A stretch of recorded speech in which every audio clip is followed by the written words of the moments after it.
Hello, welcome to Happy Artichoke. My name's Rachel and I'm a doctorate prepared nurse. I was diagnosed with Graves' disease in 2020 and had my thyroid removed the same year. Today I'm here to talk to you about complications after thyroid surgery.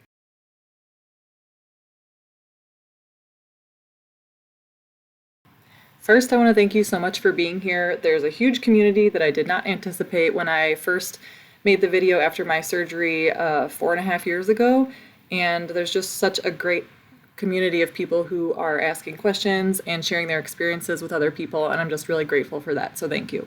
I tried to go through the comments and questions on my videos and pick out some of the most common ones. There's lots of questions about hoarseness after surgery or changes in voice, as well as low blood calcium or hypocalcemia after surgery, and also just general questions about things to watch for after surgery. So I thought I would take some time to talk about the most common complications after surgery, what you can do about them, and when you should notify someone.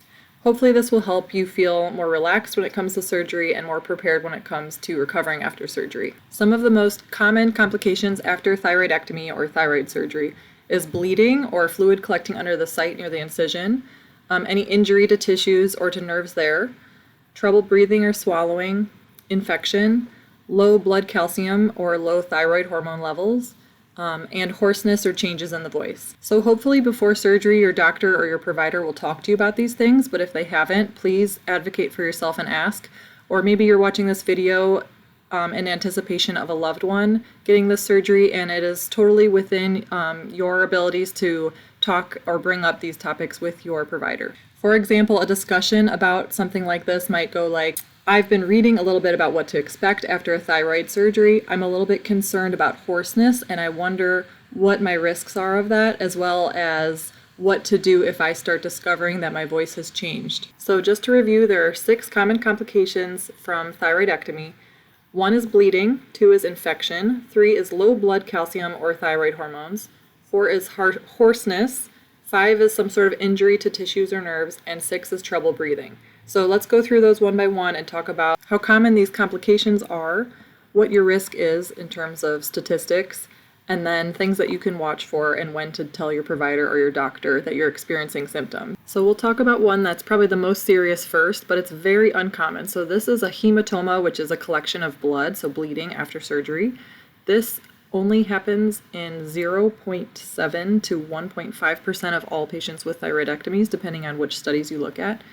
These are really rare. If you are going to get a hematoma or a collection of blood underneath your incision, it usually happens within the first 24 hours and is caught by your surgical team.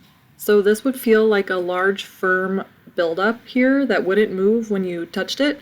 And some things that your team will be looking for right after surgery is they'll be inspecting your wound for that. They'll be also asking you about your pain. They'll be more aware of subtle signs of this, which could be discomfort, maybe you're a little bit agitated or uncomfortable, and then if you have any difficulty breathing, that's when they'll be looking for something like that.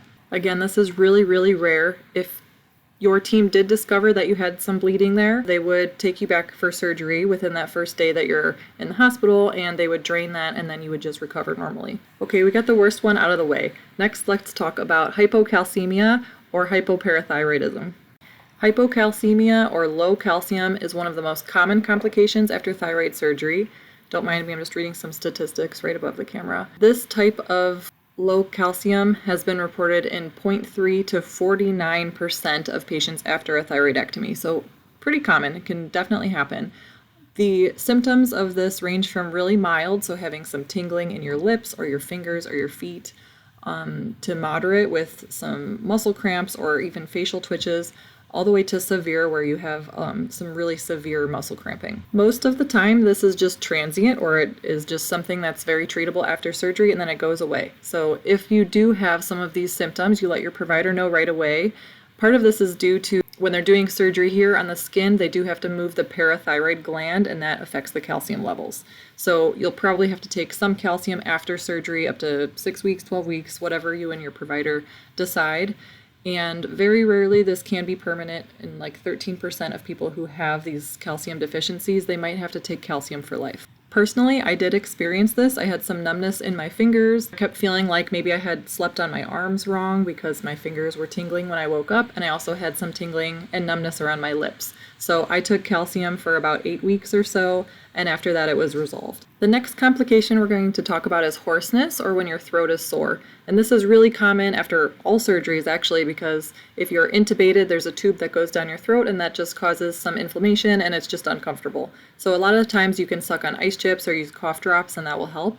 And it often goes away within 24 to 48 hours. And if it does not, you should let your provider know and you can get further evaluated to see if it's something more serious. Now, the information that I'm getting this from today is from UpToDate, which is a website that has the most recent guidelines for clinicians. It's used by medical staff in order to make clinical decisions. What I have read talks a little bit about vocal cord paralysis. So this is when there is some sort of injury to the vocal cords, which is possible since the surgery is at this site. Sometimes this goes away on its own. You can see like a speech therapist and they can help you strengthen this and your voice will come back. In very, very rare but devastating situations, there can be bilateral vocal cord paralysis where your voice does not come back, and that can happen in 0.4% of cases. So it's extremely rare, but of course, scary anyways. Thyroid surgery has a really low infection rate, so low that it's not talked very much in literature. But if you are a person who is a high risk for an infection, so if you have diabetes or you are immunocompromised, you can get an antibiotic before surgery. You should, of course, also watch for any signs of infection after surgery, and those are having the chills or a fever. You can also monitor for redness around the site, things like that. The last complication listed is difficulties breathing, and this is one of the things that can be caused by some of the other complications. So hematoma, or a collection of fluid underneath the incision. Vocal cord paralysis sometimes can interfere with that. So this is something that your team's going to be really watching for and something that's going to be addressed right away. Another complication I didn't mention earlier was difficulty swallowing, which is also called dysphagia. Interestingly, there is a decent amount of people who have this before their thyroid is removed, and by the time the patient is 6 months post-op, it's really resolved. So you might experience this even just with that hoarseness or the sore throat because of the tube, but most likely that's going to go away for you in time. If you are experiencing this, your team should set you up with speech therapy or maybe a swallow study. Just make sure that they're following you to see how you progress. So typically after surgery, you should have a scheduled follow-up from 1 to 2 weeks afterwards. And during that appointment, they'll be monitoring you for your the healing of your incision, evaluating you for any voice changes, any hypocalcemia symptoms like the tingling of the mouth or the lips, and overall how you're recovering. Also, they'll be adjusting any medications you have, such as your thyroid hormone replacement, or calcium or vitamin D supplementation. They also should review any pathology, so they usually send some sort of biopsy. Even if they're not suspecting cancer, they'll send it off to the lab just to confirm. They'll also discuss any further plans for treatment with you, and then they should coordinate with any other team members that they need to, such as case management or speech therapy, things like that. I also think, as general helpful knowledge, just as an FYI, about 20% of thyroid surgeries are done outpatient. Sometimes the surgeon will request that you're admitted overnight to manage pain or nausea or hypocalcemia, or just to monitor to make sure that you don't have any bleeding. Pain control is something that your treatment team should be advocating for you, and please advocate for yourself as well to make sure that you're getting medications or you're icing or you're getting educated on how to better manage your pain once you go home. Finally, you'll probably go home with some sort of thyroid replacement hormone, and you'll take that the very next day after surgery immediately because you're replacing the hormones that your thyroid used to make. I hope this was helpful for you. I know some of the material is really dry, but I know how much anxiety you can have before you're going to experience the surgery, and hopefully understanding the most common complications as well as what to watch for and what to do if you do experience those helps you feel calm and prepared. Here's a reminder just to advocate for yourself or your loved ones. You should ask these questions if they're not brought up to you. Feel comfortable doing that. Bring a notebook so that you can jot down information, and bring questions jotted down in that same notebook when you arrive so you don't forget to ask anything. Thank you so much for watching. You can help me out by subscribing, by liking this video, and you can visit me on happyartichoke.com to look for more articles about thyroid disease as well as about my life in Paris for the last couple years. I also have some things coming on my website, handouts, lists of questions to ask when you go there and things like that, so stay tuned. Thanks so much and have a good rest of your day.